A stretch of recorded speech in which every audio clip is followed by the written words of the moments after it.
একটা সময় ছিল যখন পুরো পৃথিবীর মানুষ বিশ্বাস করত সূর্য পৃথিবীর চারদিকে ঘোরে। কিন্তু একজন মানুষ সাহস করে বললেন, না, সত্যটা অন্যরকম। তিনি ছিলেন গ্যালিলিও গ্যালিলেই। 1564 সালে ইতালিতে জন্ম নেওয়া এই মানুষটি ছিলেন একজন স্বপ্নদ্রষ্টা, একজন বিজ্ঞানী, আর সবচেয়ে বড় কথা, একজন সত্যের সৈনিক। নিজের তৈরি টেলিস্কোপ দিয়ে আকাশের দিকে তাকিয়ে তিনি আবিষ্কার করলেন, পৃথিবী নয়, সূর্যই হলো সৌরজগতের কেন্দ্র। কিন্তু ভয়ঙ্কর সমস্যা হলো, এই সত্যটা সমাজ মেনে নিতে পারেনি।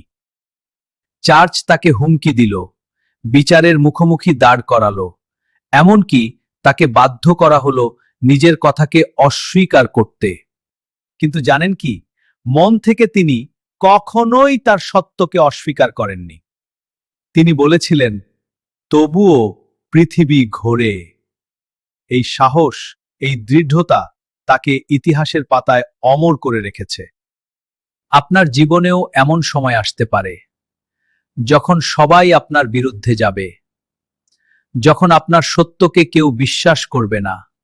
কিন্তু মনে রাখবেন, সত্য যদি আপনার পাশে থাকে আর আপনি যদি নিজের উপর বিশ্বাস রাখেন, তাহলে একদিন পৃথিবী আপনার কথাই মেনে নেবে।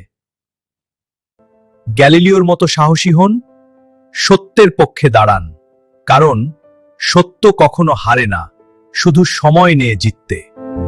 প্রতিদিন নতুন নতুন মোটিভেশনাল ভিডিও পেতে লাইক, শেয়ার, কমেন্ট ও সাবস্ক্রাইব করুন।